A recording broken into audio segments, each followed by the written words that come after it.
The noise had become a constant presence, like the static hiss of worn-out coms or the odd hum of frayed plasma wiring. But this sound wasn't mechanical. It was a cry. Not a typical baby's crying, no hunger, no pain, no fear. This was something deeper, primal, designed by some cruel god to bypass reason and claw straight into your brainstem. Corporal Jace Wren slumped against a crate labeled emergency ration packs, edible asterisk, gnawing on a bar that claimed to be roast lamb butt. Tasted like powdered betrayal. Across the way, another soldier, a crusty insectoid named Brune, with a reputation for fearlessness, shivered at the sound and murmured something reverent in their own clicking tongue.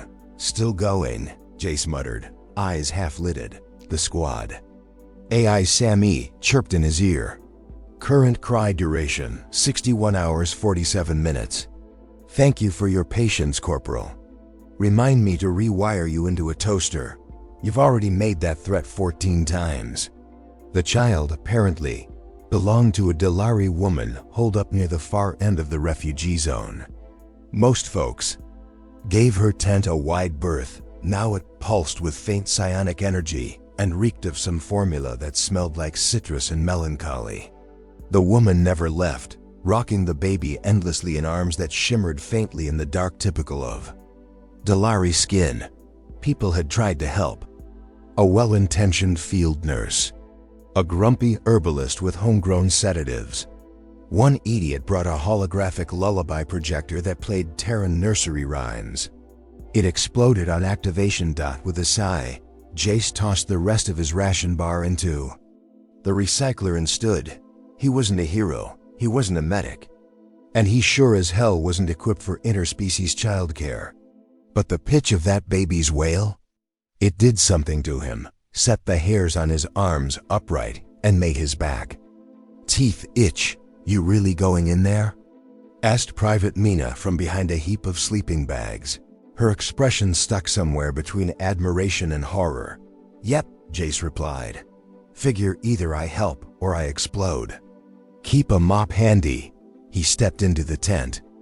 Dim light from the mother's bioluminescent skin cast shifting patterns on the tarp walls. She glanced up as he entered, her golden eyes sunken with exhaustion. In her arms, the baby squirmed and wailed like a soul being evicted. The child had delicate antennae, twitching like they were trying to find a radio frequency only the doomed could hear.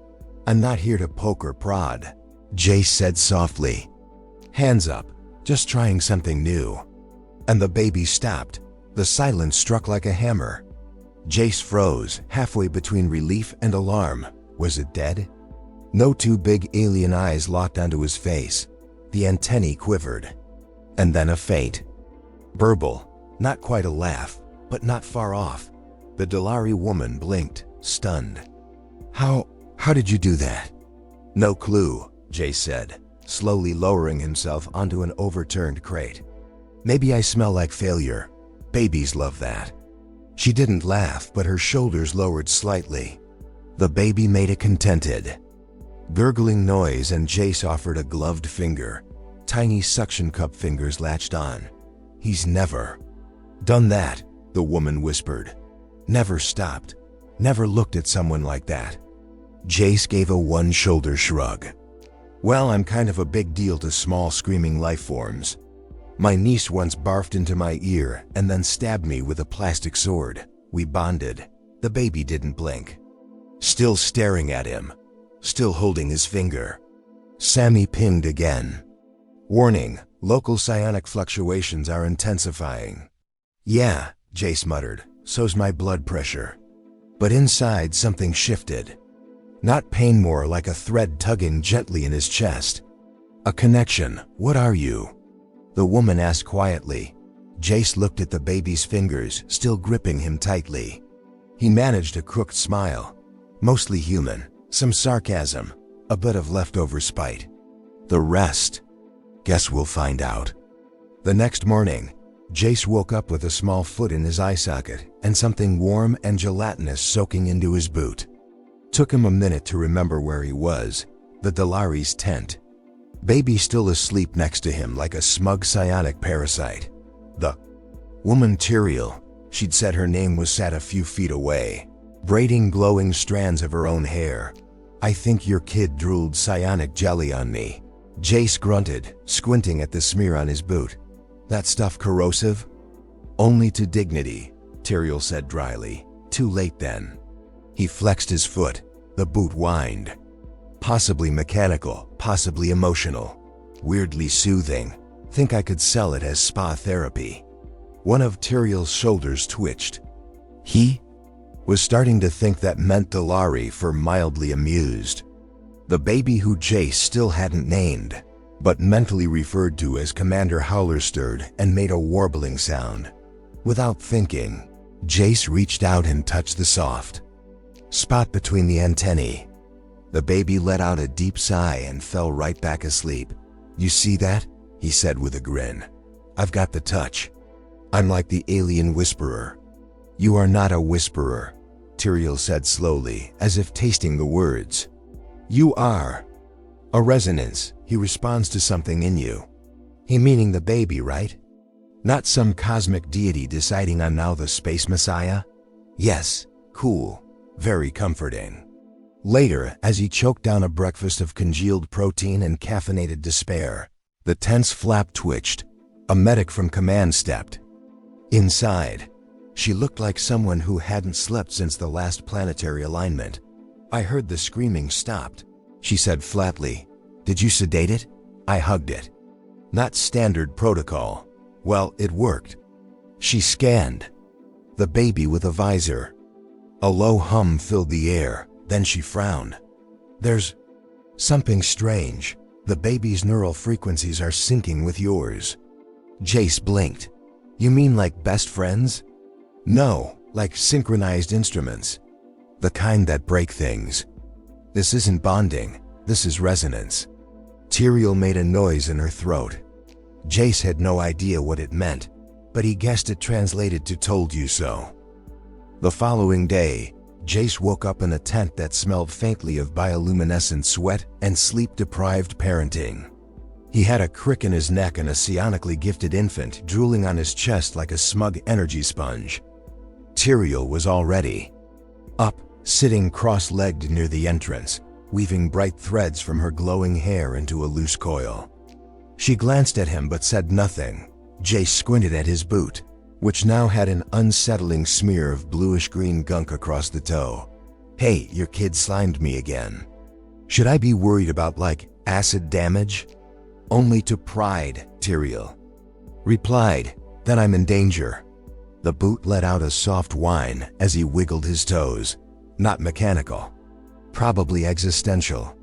He leaned back on the deflated med cushion and tried not to bond with the floor mold. Commander Howler, he still hadn't asked Tyrael the kid's real name, stirred, let out a gentle coo, and grabbed Jace's glove with his tiny suction cup fingers again. As soon as Jace touched the little spot between the antennae, the baby sighed and nestled deeper into his side. I swear, this kid is going to imprint on me like a duckling, Jace mumbled. Tyrael tilted her head slightly. What is a duckling? Little earth creature. Round, screams a lot, eats bread. Actually, now that I say it out loud, pretty similar to your kid.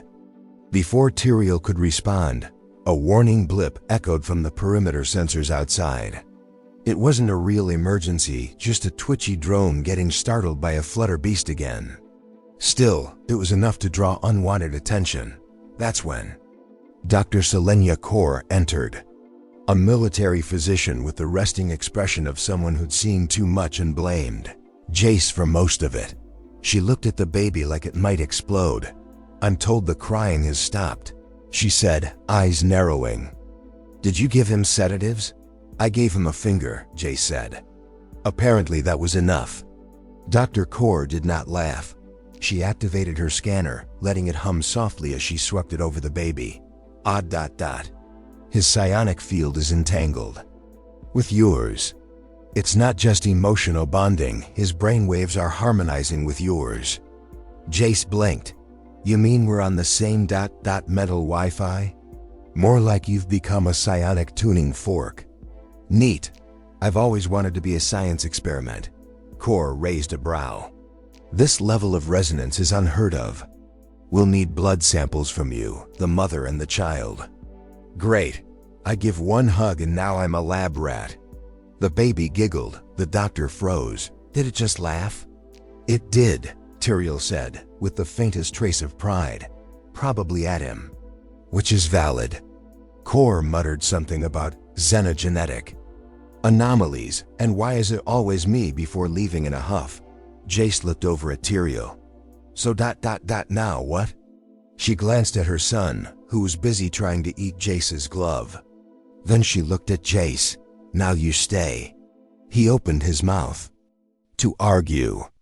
Then he looked at the baby, at the bioluminescent patterns rippling gently across Tyrael's skin, at the way the tent suddenly felt warmer than it had in days. Yeah, he said, I figured.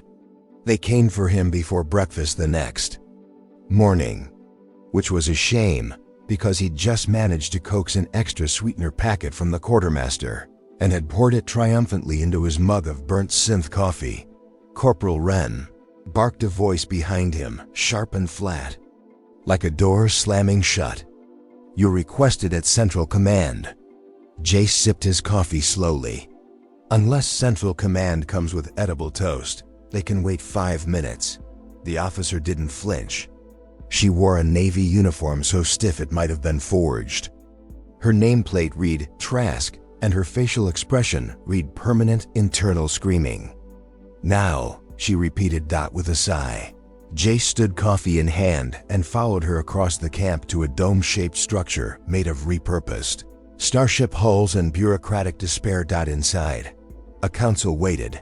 One human official with stress wrinkles, one Yarathi delegate who looked like a half-melted candle, and a diplomatic AI called Vector 19, which had long since replaced empathy with spreadsheets.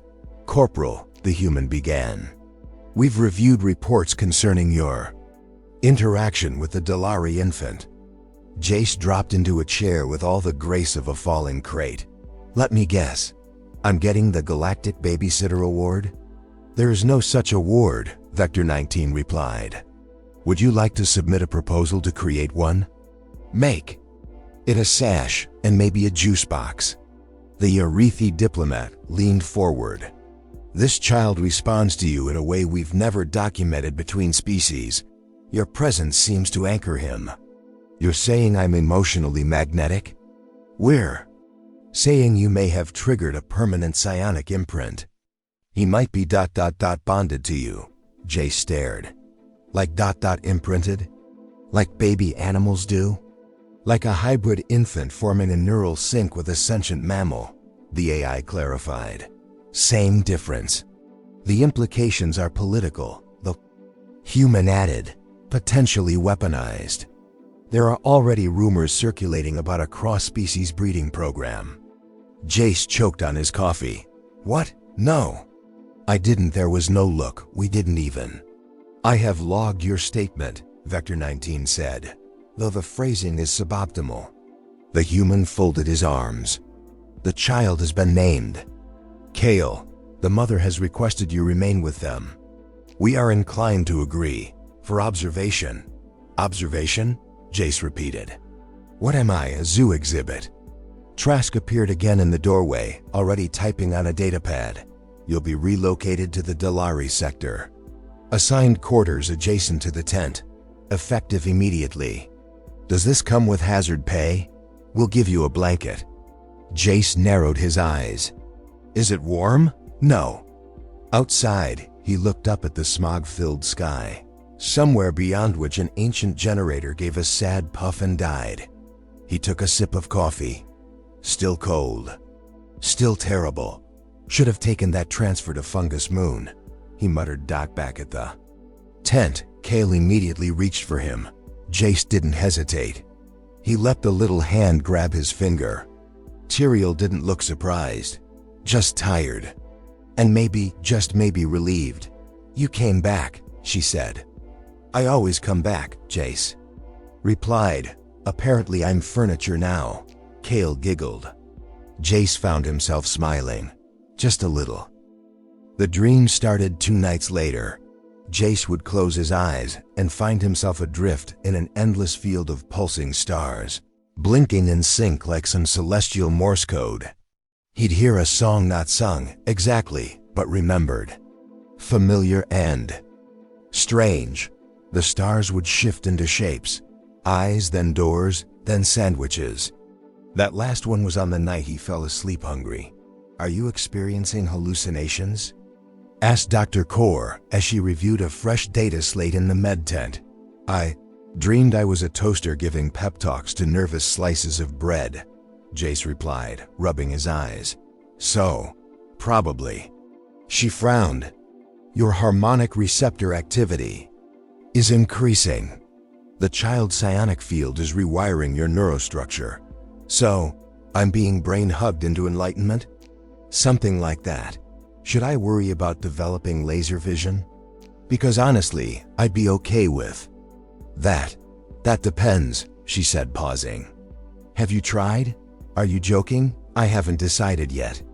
Back at the tent, Tyrael was unusually quiet, perched on a crate, watching Kale nibble on a piece of synth blanket with teething fury. Her glow flickered faintly, a sign of anxiety. Jace walked in and spread his arms. "Guess what? Your kid's turning me into a walking science experiment. Possibly also a small kitchen appliance." Tyrael didn't laugh. She tilted her head instead. "You saw the stars," he blinked. "You know about that?" "Not stars, memory. He's showing you who he is." Jace sat down heavily. "Lady, I can barely program a food dispenser without starting a fire. And now I'm interpreting cosmic toddler dreams." Kale squealed with delight and flung his soggy blanket across the room. It hit the wall with a zap and stuck there, sizzling softly. "Great," Jace muttered. "He's learning offense. Next week, he'll open wormholes when he hiccups." That's when the camp loudspeaker clicked on. "Incoming diplomatic shuttle, Terrian delegation approaching. All personnel prepare for formal protocol." Tyrael stiffened. "Friends of yours?" Jace asked.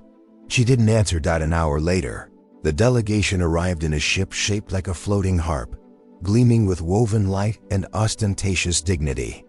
They made no sound as they walked. They barely even looked at Jace until they surrounded Kale in a loose circle, their glowing forms casting long shadows across the dusty floor. Finally, one stepped forward, a tall woman with silver stripes across her cheeks. "You are the human," she said. "Technically," Jace replied. "Also, technically undercaffeinated. You have bonded with the child. I mean, we vibe, usually over snack time." The others murmured. The tall one stepped closer.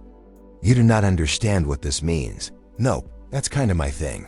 He is the first," she said. "A child of resonance. A synthesis of species and time. He is the bridge." Jace looked down at Kale, who was currently trying to climb into a crate headfirst. "First what?" She didn't answer. The next morning, a box appeared outside the tent unmarked, except for a blinking green indicator dot inside.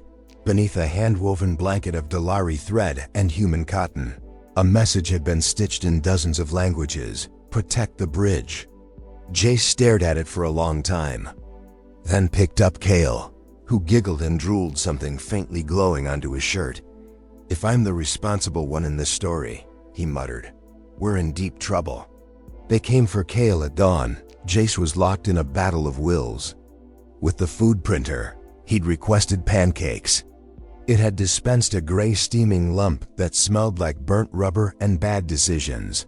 "Pungent cake," he read from the screen. "I didn't ask for that." That's when the alarm sounded. Sam's voice chimed in. "Alert. Unauthorized breach in Sector 4. Tent E9. Jace dropped the gray slab and sprinted. He reached the tent seconds later. Chaos. Tyrael was on the ground, shielding Kale with one arm. The baby glowed like a miniature star. 3 masked figures in stealth mesh were trying to lift mother and child into an anti-grav harness. "Excuse me," Jace growled, grabbing the nearest attacker by the collar and hurling him across the tent. "Do you have an appointment?" The man lunged with a vibroblade. Jace ducked, countered with a solid punch, then tackled the second attacker just as a stun baton cracked across his shoulder. Pain lit up his spine, but he stayed on his feet. Headbutted the guy and muttered, "Yeah, that's right, mild concussion wins again." The third one reached for Kale. Kale wailed. The sound erupted like a sonic bomb. Every loose item in the tent shot backward. The final kidnapper slammed into the wall, unconscious. Jace looked at the baby, wide-eyed. "Did he just?" Tyrael nodded. "Yes," Jace groaned, clutching his shoulder. "New trick. We're calling that the battle cry. I like it." Security arrived 6 minutes late and 2 suspects short. The survivor was muttering about the eyes. The eyes. Later, as a medic patched his bruises, Command asked the usual question, "Why are you always the target?" Jace shrugged. "I'm charming. Also, I'm a walking pacifier for a glowing child with reality warping powers." Vector 19 responded through a secure channel. "You are now designated Category Delta, Bonded Protector." "Cool. Does that come with a raise?" "No, but here's a complimentary tracking implant." He looked down at the tiny disc newly embedded in his wrist. "Great. I'm a babysitter with a barcode." Back at the tent, Kale was gurgling and chewing on tactical cloth. Tyrael was pacing. Her glow flickered erratically. "They knew," she said. "They knew when you'd be gone." "You think someone inside leaked it?" "I think too many want him, and too many fear what he is." Jace scooped up Kale. "So he's a baby and a wanted artifact." "Love that for me." Kale sneezed. It sparkled. Jace froze. "Did he just sneeze glitter?" "It's harmless." "I now taste colors." That night, Jace stayed awake. Kale snuggled close, humming softly in his sleep. The camp buzzed with the usual quiet chaos. Jace stared at the ceiling, thinking about glowing blankets, shadowy warnings, and the fact that he'd fought off kidnappers with a headbutt and sarcasm. He looked at Kale, who was now drooling contently. Onto his shirt. "You'd better grow up to save the galaxy," Jace whispered.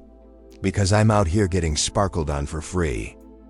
The abandoned shipyards of Ravenholt weren't on any star charts, which usually meant 2 things: extremely dangerous or extremely profitable. Jace had hoped for the latter. He was, as usual, wrong. The ground groaned beneath the shuttles. Landing struts like an arthritic elder with too many complaints. Jagged remains of shattered starships jutted from the soil-broken hulls, rusted panels, and whispers of forgotten wars. The air smelled like oxidized metal and regret. "Smells like an old mechanic's armpit." Tyrael didn't reply. She was focused, eyes sharp as she secured Kale to a sling across her chest. The baby babbled happily, making noises that suspiciously resembled Delari Morse code. "You sure this is the place?" Jace asked, stepping over a half-buried thruster that hissed at him. "This is where it started," Tyrael said. "Project Lyrian." "That sounds like either a failed boy band or a war crime." "It was an illegal initiative," she continued. "A human Delari psionic convergence experiment. Banned on both sides. Perfect. Secret science babies. Exactly what I wanted to deal with." They reached a crumpled bulkhead, the remains of a ship corridor torn apart by time and disuse. Tyrael crawled in without hesitation. Jace followed, brushing away dusty wiring and the occasional skittering creature. One small critter tried to nest in his boot. He growled at it. It ran inside. Dim panels flickered to life as Tyrael whispered something in her native tongue. A hollow projection snapped on grainy, old voices warped with age, combining neurological echo patterns with dormant human carriers. Flicker. Psionic resonance stable. The hybrid prototype is viable. Jump cut. One subject. Escaped. He doesn't know. He can't know. Silence. Jace stared, heart pounding. Please tell me that was about someone else. Tyrael turned slowly. You were born on Varro Station, yes? Yeah, mining colony. Grew up throwing rocks and avoiding work. It was also a genetic harvesting site. He blinked.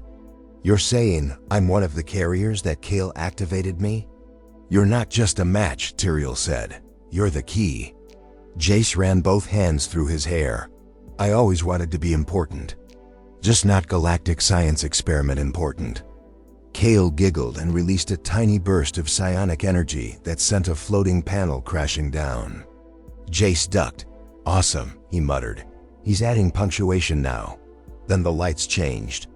A pulsing violet hue filled the space. They found us, Tyrael whispered. JSC didn't ask who. Didn't need to. Exit plan? He asked. There's a tunnel under the wreckage. They ran, crawled, slid through half-collapsed passages and short-circuiting security bots. One droid offered Jace a coupon for half-off repair services before shorting out in a puff of sparks. Thanks, Jace panted. Always wanted a loyalty card and a near-death experience. They emerged into open air just as a sleek skimmer descended nearby. Not one of ours? He asked. Tyrael shook her head. Definitely not. They sprinted across the ravine as Kale let out a delighted shriek. A psionic shockwave pulsed from him. 2 enemy drones sparked and dropped from the sky. All right, Jace gasped. I take it back. The kid's amazing. You were meant for this, Tyrael said. I was meant for cereal and a desk job, he snapped. Not intergalactic parenting. Behind them, the shipyard dimmed, its secrets buried once more. They're next. Stop, Veneer orbit. And a very, very stupid plan. Jace's idea hinged on 3 things. A retired warlord, a dreadnought with bad attitude, and a poker debt paid in counterfeit diplomatic badges. Are you sure he owes you a favor? Tyrael asked. I beat him in an arm wrestling match, Jace said. Sort of, broke his mechanical arm. That's not a favor, that's a feud. The COMM relay crackled. A smug, half-metal face appeared. General Karth, ex-mercenary warlord. Now semi-retired and perpetually grumpy. Jace Wren, Karth growled. I've had food poisoning more tolerable than you. What do you want? A distraction, Jace grinned. And your biggest ship. There was a pause. You're lucky I'm bored. Moments later, the Iron Mirage uncloaked a dreadnought the size of a moon crater. It began broadcasting fake evacuation orders across 5 systems.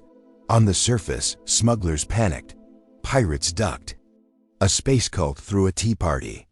Inside the relay tower, Jace jammed a cracked data spike into a control panel. Broadcast ready. Sammy announced. He cleared his throat, recording. The red light blinked on. Attention, Galaxy, you don't know me. And frankly, I don't want you to. But you need to know this. There's a child. Part human, part Delari. He's breaking every rule science ever wrote in ink. And he's not a threat. He's not a weapon. He's a star.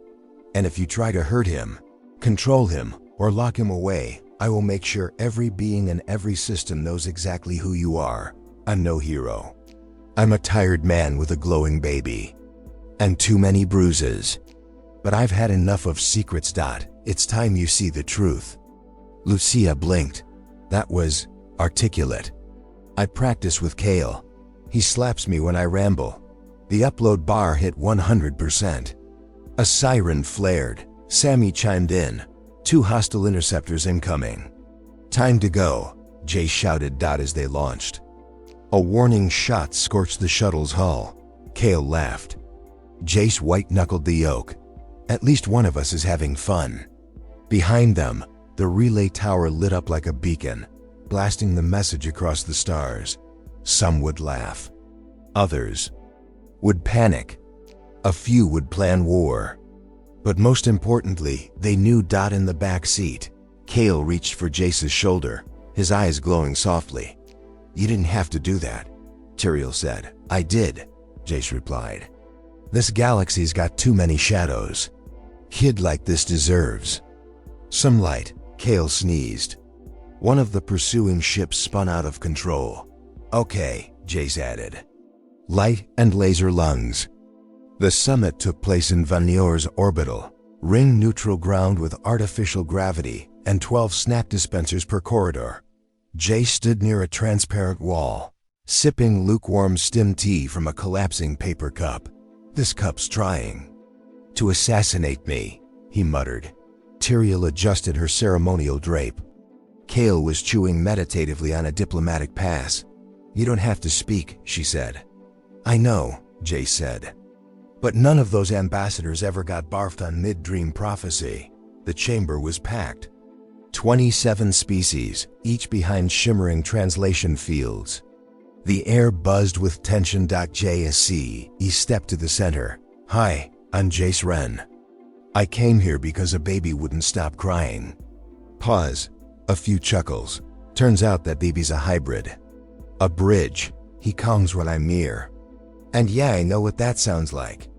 But if one baby can connect species, maybe we need to stop building borders and start building families. One Yarathi raised a pseudopod and blinked slowly. Encouraged, Jace continued. He doesn't belong to a side. He belongs to all of us. He's not a symbol, he's a child. And he needs us to be better than what we've been. Slowly, the fields lowered, one by one. Acknowledgements, gestures of unity. The human ambassador spilled his drink in surprise. Outside, Jace slumped onto a bench. You did well, Tyrael said softly. I didn't throw up. That's a win. Kale crawled into his lap and snored. He's going to change everything, Jace said. So will you. Okay, now you're just being profound. I'm his mother, she said. And your family. The next day, as the camp disassembled, Jace sat at the edge of the loading bay. Kale crawled in circles, occasionally levitating a wrench. Jace sipped coffee that was almost drinkable. I'm not who I was, he said. But maybe that's a good thing. Kale flopped onto his back and pointed at the stars. Jace looked up and smiled. I see it too, kid. Whatever comes next. We're ready.